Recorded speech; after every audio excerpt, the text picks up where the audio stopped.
My demon wife की episode 50 के साथ हाजिर हूँ। एक्सप्लेनेशन शुरू करने से पहले आप लोगों से रिक्वेस्ट है, जिसने अभी तक मेरे चैनल को सब्सक्राइब नहीं किया, चैनल को सब्सक्राइब कर दे, वीडियो को लाइक और शेयर कर दे, शुक्रिया। लास्ट एपिसोड में गॉड्स के बारे में बताया गया था कि कैसे इस दुनिया में लाइफ क्रिएट हुई और गॉड्स कौन थे। यहाँ से एक नए चैप्टर की शुरुआत हो रही है। रिजेंट और सोफी सॉस किंग के महल में होते हैं, जबकि किंग के हाथ में एक पेपर होता है जिस पर मदद के लिए अपील की गई होती है, जो कि ड्वार्फ्स के कबीले की तरफ से होता है। किंग उन सब से कहते हैं, मुझे एक लेटर रिसीव हुआ है मदद के लिए। ड्वार्फ्स के कबीले ने कहा है कि डीमन ट्राइब वाले उन पर अटैक करने वाले हैं और उन्होंने हमसे मदद मांगी है। मैं जानना चाहता हूँ कि आप लोग इस बारे में क्या कहते हैं। सोफी सॉस आगे बढ़ता है और किंग से कहता है, मुझे लगता है कि जो बहुत ज्यादा गलत हो रहा है, ड्वार्फ्स के कबीले पर डीमन ट्राइब का हमला करना हुल्लू प्लेन्स के लिए बिल्कुल भी ठीक नहीं होगा। ड्वार्फ्स के कबीले वाले कभी दूसरों के साथ जंग मोल नहीं लेते और वो बहुत ज्यादा अमन पसंद लोग हैं और हमारे साथ उनके रिलेशनशिप बहुत ही अच्छे रहे हैं। इसलिए मुझे लगता है कि आपको वहाँ पर रीइंफोर्समेंट भेजनी चाहिए। मेरा मशवरा तो आपको यही है कि आप वहाँ पर अपने सोल्जर्स को भेजें ताकि उनको प्रोटेक्ट किया जा सके। किंग उसे कहते हैं, तुम्हारी बात बिल्कुल ठीक है, लेकिन मुझे रीजेंट की भी सुननी होगी, वो क्या कहते हैं। रीजेंट किंग से कहते हैं, मेरा ख्याल तो ये है कि हमें वहाँ पर अपने सोल्जर्स को नहीं भेजना चाहिए। रीजेंट किंग से कहते हैं, अभी हमारी ईस्ट के साथ वार चल रही है और उस जंग के दौरान हमारे बहुत सारे रिसोर्सेज इस्तेमाल हो गए हैं। मुझे नहीं लगता कि हम इस हालत में हैं कि हम किसी दूसरे को बचाने के लिए जा सके। और इसके अलावा डीमन ट्राइब वालों के साथ हमारा एक पीस ट्रीटी है, इसलिए हम डीमन ट्राइब्स वालों को नहीं मार सकते। इसलिए मैं तो यही मशवरा दूंगा कि आपको अपने सोल्जर्स को वहाँ पर नहीं भेजना चाहिए, हमें इस मसले में नहीं पड़ना। बहुत सारे मंत्री भी कहते हैं, रीजेंट बिल्कुल ठीक बात कर रहे हैं, हमें किसी के मसले में क्यों पड़ना। किंग रीजेंट की बात सुनने के बाद जैसे ही अपना फैसला सुनाने लगते हैं, सोफी सॉस फिर से उनसे कहता है, आपको एक बार फिर सोचना चाहिए। किंग सोफी सॉस से कहते हैं, मुझे इस बारे में सोचने की जरूरत नहीं, मैंने अपना फैसला कर लिया है। ह्यूमन ट्राइब से कोई भी ड्वार्फ्स की मदद नहीं करेगा, उन्हें अपने इस मसले से खुद ही निपटना होगा।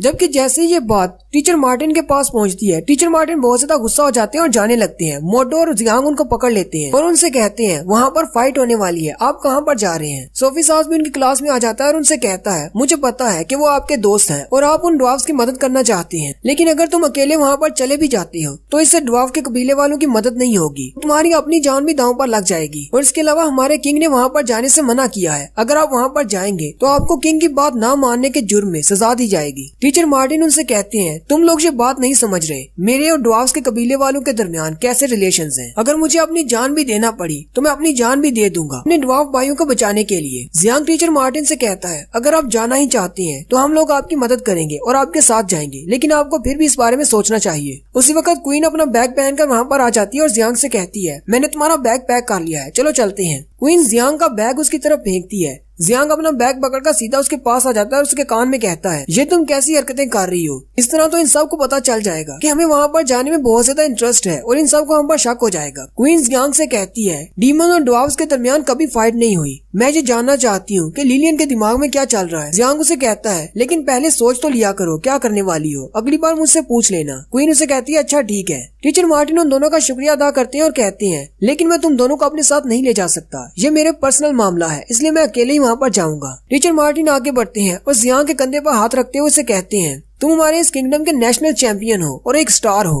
अगर मैं ड्वार्फ्स किंगडम से वापस नहीं आता तो मेरी इस फोर्जिंग क्लास में अगले टीचर तुम होगे। टीचर मार्टिन की बात सुनते ही सारे फोर्जिंग क्लास के बच्चे रोना शुरू कर देते हैं। जियांग टीचर मार्टिन से कहता है, ऐसी बात नहीं है, आपने मुझे अपना पेल मून क्रिस्टल दिया था जिसकी वजह से मैं वो चैंपियनशिप जीत सका, तो इसका मतलब तो ये हुआ कि आपके बिना मैं कुछ भी नहीं कर सकता था। अगर आप अपनी दोस्ती की वजह से ड्वार्फ्स को बचाने के लिए वहाँ पर जा सकते हैं तो आपको क्या लगता है हम दोनों की दोस्ती इस काबिल नहीं कि मैं आपको बचाने के लिए आपके साथ न जा सकूं। जियांग की बात सुनते ही टीचर मार्टिन रोना शुरू कर देते हैं। वहीं पर क्लास का एक छोटा बच्चा रो रहा होता है। मोडो से कहता है, तुम्हें रोने की जरूरत नहीं, मैं और जियांग टीचर मार्टिन की हिफाजत करेंगे। मैं और जियांग हम दोनों ही टीचर मार्टिन के बहुत ज्यादा काबिल स्टूडेंट हैं। ऐसी बात है ना जियांग। वो जियांग की तरफ देखता है तो जियांग, क्वीन और टीचर मार्टिन उसे घूर घूर कर देख रहे होते हैं और उससे कहते हैं, क्या तुम भी हमारे साथ आना चाहते हो। सोफी सॉस उनसे कहता है, मैंने तुम लोगों से पहले ही कह दिया है, किंग ने वहाँ पर जाने से मना किया है, हम लोग ड्वार्फ्स की मदद नहीं करने वाले, क्या तुम हमारे किंग्स के ऑर्डर्स को नहीं मानोगे। जियांग सोफी सॉस से कहता है, लेकिन मेरे पास आर्मी के मेजर का रैंक है, मैं इस किंगडम के अंदर बाहर अपनी मर्जी से आ जा सकता हूँ। सोफी सॉस उसे कहता है, लेकिन तुम्हें आर्मी में मेजर का रैंक भी हमारे किंग ने दिया है, अगर तुम किंग की बात नहीं मानोगे तो तुमसे ये रैंक वापस ले लिया जाएगा। टीचर मार्टिन सोफी सॉस से कहते हैं, ये मेरा पर्सनल मामला है, मैं हमारे किंगडम को रिप्रेजेंट नहीं कर रहा। सोफी सॉस उनसे कहता है, नहीं, मैंने एक बार कह दिया, तुम लोग नहीं जा सकते। और अगर तुमने ऐसा करने की कोशिश की तो मैं तुम लोगों को सजा दूंगा। फिर सोफी सास वहाँ से चला जाता है। जियांग और क्वीन दोनों गैलरी में चलते हुए जा रही होती हैं। वो दोनों दरवाजे के पास से वापस आते हैं क्योंकि दरवाजे पर व्हाइट ड्रैगन आर्मी के बहुत सारे सोल्जर होते हैं और उन्हें बाहर नहीं जाने देते। जियांग कहता है मुझे लगता है ये सब कुछ सोफी सास ने किया है, उसने मुझे बहुत ज्यादा गुस्सा दिला दिया। क्वीन उसे कहती है ये सब कुछ तुम्हारी वजह से हुआ है क्योंकि सोफी सास तुम्हारी फिक्र बहुत ज्यादा करता है। जियांग क्वीन से कहता है अब तुमसे ये किसने कह दिया कि उसे मेरी बहुत ज्यादा फिक्र है? अब क्या डीमन क्वीन ने लोगों के इमोशंस को भी पढ़ना शुरू कर दिया? क्वीन जियांग से कहती है अगर मार्टिन अकेला जाना चाहता तो सोफी सास उसे कभी नहीं रोकता। ये तो सिर्फ तुम्हारी वजह से है जो वो उसे नहीं जाने दे रहा, क्योंकि सोफी सास तुम्हें अपने छोटे भाई की तरह मानता है। उसे लगता है कि तुम ही उसके गुम हुए छोटे भाई हो। हालांकि वो ये बात अच्छी तरह से जानता है कि तुम उसके भाई नहीं हो, लेकिन फिर भी वो तुम्हें अपने भाई की तरह ट्रीट करता है, इसलिए वो तुम्हें ड्वार्फ्स के कबीले में नहीं जाने देगा। जियांग उदास हो जाता है और सोचता है अगर सोफी सास को पता चल जाए कि उसका भाई पहले ही मर चुका है, वो भी गॉड्स के हाथों। उसी वक्त उन्हें शोर की आवाज आती है। बच्चे कह रही होती हैं रॉयल्स के दरमियान फाइट हो रही है। वो दोनों सामने की तरफ देखते हैं तो बहुत सारे बच्चे जमा होते हैं फाइट देखने के लिए। फाइट देखने वाले बच्चे भी बातें कर रहे होते हैं और कहते हैं कभी एक वक्त था हम इसके सामने खड़े नहीं हो सकते थे और आज जरा इसकी हालत तो देखो। जियांग और क्वीन भी आगे आ जाते हैं। वहाँ पर बुरी और बुशी होते हैं जो कि रैनिस को पीट रहे होते हैं। बुरी सोफी सास को पंच मारने के बाद उसे कहता है क्या तुमने कभी सोचा था कि एक ऐसा भी दिन आएगा? रैनिस क्योंकि बेचारा ना तो देख सकता है और ना ही उसका एक बाजू है और ना ही वो अपनी मैजिकल एबिलिटीज को इस्तेमाल कर सकता है, वो सिर्फ उनसे मार खा रहा होता है। बुरी हंसते हुए उसे कहता है यहाँ तक कि तुम हमसे इतनी ज्यादा मार खा चुके हो लेकिन फिर भी तुम अपने एटीट्यूड को नहीं छोड़ रहे। बुरी रैनिस से कहता है तुम तो हमेशा ही अपनी लाइटनिंग पावर से मुझे बहुत ज्यादा डराते रहे हो, जरा कोशिश तो करके देखो, क्या पता दोबारा से तुम अपनी लाइटनिंग पावर्स को इस्तेमाल कर सको। तुमने हमेशा हम तीनों भाइयों को बहुत ही कम समझा है, लेकिन आज मैं तुम्हें अच्छा मजा सिखाऊंगा। रैनिस बुरी से कहता है हाँ मुझे आज भी याद है कैसे तुम मेरे सामने अपने घुटनों पर झुक जाया करते थे और अपनी जान की भीख मांगा करते थे। ये सुनकर बुरी को और भी ज्यादा गुस्सा आता है। बुरी आगे बढ़कर रैनिस को किके मारना शुरू कर देता है और उसे कहता है अब तुम हमारे सामने सिर्फ कचरे से ज्यादा और कुछ भी नहीं, लेकिन अभी भी तुम हम पर तंज कर रहे हो। बुशी बुरी से कहता है इसे अभी मत मारना, हम इसे आहिस्ता आहिस्ता मारेंगे, पहले मजा तो लेने दो। अंश देखा हैरान हो जाता है। क्वीन उसे कहती है जब तुम कमजोर हो जाते हो तो जिनको तुमने पहले पीटा होता है वो तुम्हें पीटने के लिए आ जाते हैं। जियांग उसे कहता है मेरी दुनिया की एक कहावत है आंख के बदले आंख और दांत के बदले दांत, इसके साथ जो भी हो रहा है वो ठीक हो रहा है, हमें यहाँ से चलना चाहिए, यहाँ पर हमारे देखने लायक कुछ भी नहीं।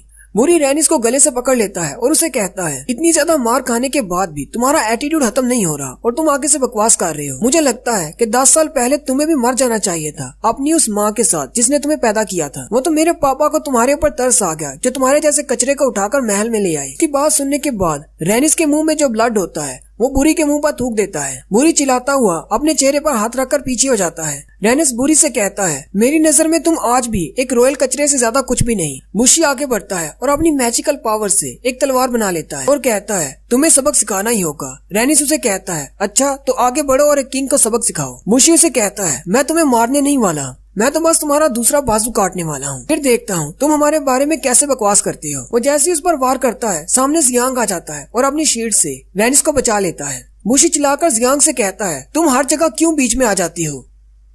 बुशी जियांग से कहता है तुम चाहे जिसकी भी मदद करो लेकिन तुम इसकी मदद करने के लिए क्यों आए हो? क्या तुम्हें याद नहीं रहा यही वो शख्स था जिसने तुम्हें मारने की कोशिश की थी? जियांग उसे कहता है कि ऐसी बात नहीं, मैं सिर्फ इसे प्रोटेक्ट नहीं कर रहा, मैं बस तुम लोगों को दूसरों को तंग करते हुए नहीं देख सकता। बुरी जियांग से कहता है तुम तो बहुत ज्यादा घटिया इंसान हो, क्या यहाँ पर तुम कोई महात्मा बनने की कोशिश कर रहे हो? बुशी बुरी से कहता है मुझे लगता है यहाँ पर सारा कचरा इकट्ठा हो रहा है। जियांग हंसते हुए उनसे कहता है तुम लोग हमें कचरा कह रहे हो जबकि तुम में से एक को मैंने बुरी तरह पीटा था जबकि दूसरे के बाजू को मेरी बीवी ने काट दिया था, यहाँ पर कचरा तो सिर्फ तुम दोनों हो। बुरी अपने भाई बुशी से कहता है चलो यहाँ से चले। बुशी उसे कहता है क्या वाकई में हम यहाँ से चुपचाप बेइज्जती करवा के जा रहे हैं? बुरी उसे कहता है मैजिक क्लास की टीचर ऐसी यहीं पर आ रही है, हमें जल्दी से यहाँ से जाना होगा। जाते हुए बुरी जियांग को धमकी देता है और कहता है अगली बार जब हम लोग मिलेंगे तो तुम्हें जरूर पछताना पड़ेगा। जियांग सुकून का सांस लेता है और कहता है आखिर मैं इस बंदे की मदद कर क्यों रहा हूँ, इसको देखकर मुझे बहुत ज्यादा तरस आता है। जियांग रैनिस से पूछता है क्या तुम ठीक हो? रैनिस अपनी बिसाकी के सहारे उठकर खड़ा होता है और जियांग से कहता है अगर तुम भी मुझे मारना चाहती हो तो अभी मार लो, अगर टीचर ऐसी आ गई तो तुम नहीं कर पाओगे। जियांग उसे कहता है ये तुम कैसी बातें कर रहे हो, क्या तुम मुझे भी उन कचरा प्रिंस की तरह समझ रहे हो? रैनिस जियांग से कहता है फर्क क्या है तुम दोनों में? तुम सब लोग बस मुझे इसी तरह बेइज्जत होता देखना चाहते हो। जियांग उसकी तरफ देखता है और कहता है, मुझे ये बात तो पता थी कि इसकी जान बचाने के लिए ये मुझे शुक्रिया नहीं बोलेगा, लेकिन इसके एटीट्यूड से मुझे बहुत ज्यादा गुस्सा आ रहा है। वहीं पर टीचर एसी भी आ जाती हैं। टीचर एसी आते ही रैनिस से कहती हैं, जियांग ने तुम्हारी जान बचाई है उन दोनों से, फिर भी तुम इसके साथ अच्छे से पेश नहीं आ रहे। तुम्हें तो इसका शुक्रिया अदा करना चाहिए। मैं ये बात अच्छी तरह से जानती हूँ कि तुम जियांग को मारना चाहते थे, लेकिन अब हालात बदल चुके हैं। तुम्हें अपना एटीट्यूड बदलना होगा। तुम एक फेयर मैच के दौरान इससे हार चुके हो। इसके साथ इस तरह का रवैया नहीं रखना चाहिए। अब चलो जल्दी से इससे माफी मांगो और इसका शुक्रिया अदा करो। जियांग टीचर एसी से कहता है, नहीं नहीं, इसकी कोई जरूरत नहीं। रैनिस टीचर एसी से कहता है, आप बिल्कुल ठीक कह रही हैं। उस दिन मैच के दौरान मैंने ही गेम के रूल्स को सेट किया था कि हमें डेथ मैच करना है। अगर मेरी ये हालत हुई है तो मेरी अपनी ही गलती की वजह से हुई है। मैं जियांग को इसका दोष नहीं दे सकता। साथ ही रैनिस रोना शुरू कर देता है और जियांग का शुक्रिया अदा करता है और टीचर एसी से कहता है, अगर आपको कुछ और नहीं कहना तो मैं वापस अपने ब्लॉक में जाना चाहूंगा। रैनिस के वहाँ से जाने के बाद जियांग बहुत ज्यादा घबरा जाता है और कहता है, कहीं टीचर एसी उसकी इस हालत का जिम्मेदार मुझे तो नहीं समझेंगी। टीचर एसी जियांग से कहती है, उसकी इस सारी हालत की जिम्मेदार मैं हूँ। मैंने उसकी बहुत ज्यादा केयर की, इसी वजह से वो बिगड़ गया है। जियांग टीचर एसी से पूछता है, क्या प्रिंसिपल ने अपनी पावर्स का इस्तेमाल करते हुए इसे मुकम्मल तौर पर हील नहीं कर दिया था? एसी जियांग से कहती है, उन्होंने इसको हील किया है, लेकिन वो इसे मुकम्मल तौर पर हील नहीं कर सकते। उनकी एबिलिटीज की भी एक लिमिट है। साथ ही टीचर एसी बहुत ज्यादा गुस्सा हो जाती है और जियांग से कहती है, मैं तुमसे इस बात से बहुत ज्यादा गुस्सा हूँ क्योंकि तुमने मेरी डॉल्स बनाकर बाजार में बेच दी, लेकिन मुझे पता चला है कि तुम बहुत ही अच्छे बच्चे हो। जियांग टीचर एसी को देखकर बहुत ज्यादा घबरा जाता है। टीचर एसी आगे बढ़ती है और जियांग से पूछती है, मुझे एक बात बताओ, तुमने जो पुतले बनाए हैं उनमें से मेरे और ड्रोना के पुतलों में से कौन से पुतले ज्यादा बिक रहे हैं? जियांग बहुत ज्यादा घबराया होता है। वो टीचर एसी से कहता है, आपके पुतले ज्यादा बिक रहे हैं। ये सुनकर टीचर एसी खुश हो जाती है और फिर उसे डराते हुए कहती है, अगली बार जब भी ड्रोना के पुतले बनाओ तो उन्हें बहुत ज्यादा गंदा बनाना ताकि कोई भी उसके पुतलों को ना खरीदे। और इसी तरह यहीं पर हमारी एपिसोड 50 का एंड होता है। एक्सप्लेनेशन अच्छी लगी हो तो कमेंट करके जरूर बताएं। चैनल को सब्सक्राइब कर दें, वीडियो को लाइक और शेयर कर दें। शुक्रिया।